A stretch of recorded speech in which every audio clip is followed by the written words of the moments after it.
Hey quilting friends, it's Stuart Hillard here with another great video and products from Clover. Now today I want to talk marking tools, and in particular my absolute hero, which is the Hera.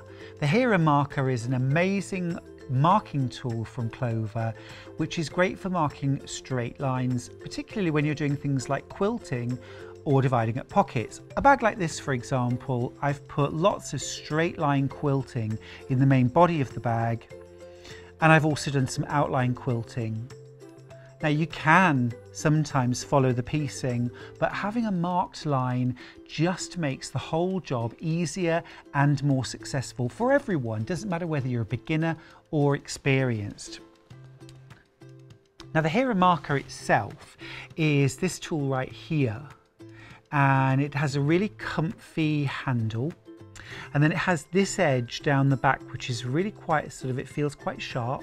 It's not a cutting edge, but it is going to mark fabric really cleanly and accurately. So for example, here I've got this is fusible foam, but this could be quilt batting, and I want to mark my quilting design on it, and perhaps I want to mark some cross hatching. So what I'm going to do is use an ordinary patchwork ruler, and actually I'm just going to fuse this fabric onto the foam to hold it in place. So now what I'll do is use my rotary ruler, and I'm going to lay it down on top from corner to corner, and then I'm going to use this curved edge, this sharpened curved edge. Nice ergonomic place here to put your finger, and then you're going to run that along the edge of the ruler, and you can go back and forth, and you're creating this little crease in the fabric, and that's your marked line.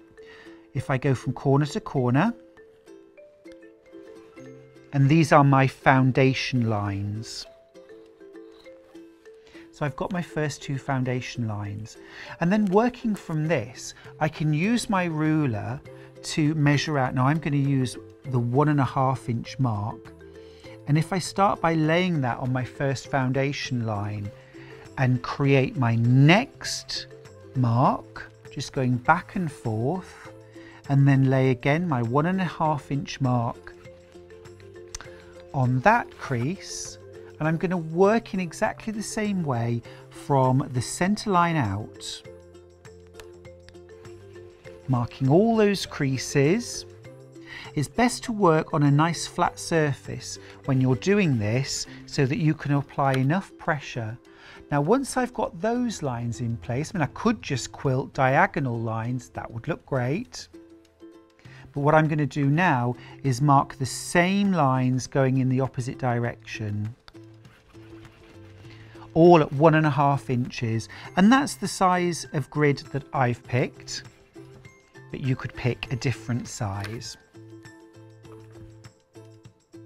You know, the best thing for me about Hera marker is that I have lines to follow that don't need removing at the end of quilting. And that is done. I've marked my grid for quilting. I've got all my lines now marked in place. Now I could quilt exactly on those lines. I could also use something like a serpentine stitch on my sewing machine, which sews a wobbly line, but still use those marks to create the grid, and then just run the center of the sewing machine foot. So for example here, I'm using this center notch in my walking foot along that line, but my serpentine stitch is going to create a wiggly line, but that would create a really fantastic effect. Just simply using a Hera marker from Clover and your rotary ruler, helping you along your sewing journey. Thanks for joining me, and see you next time.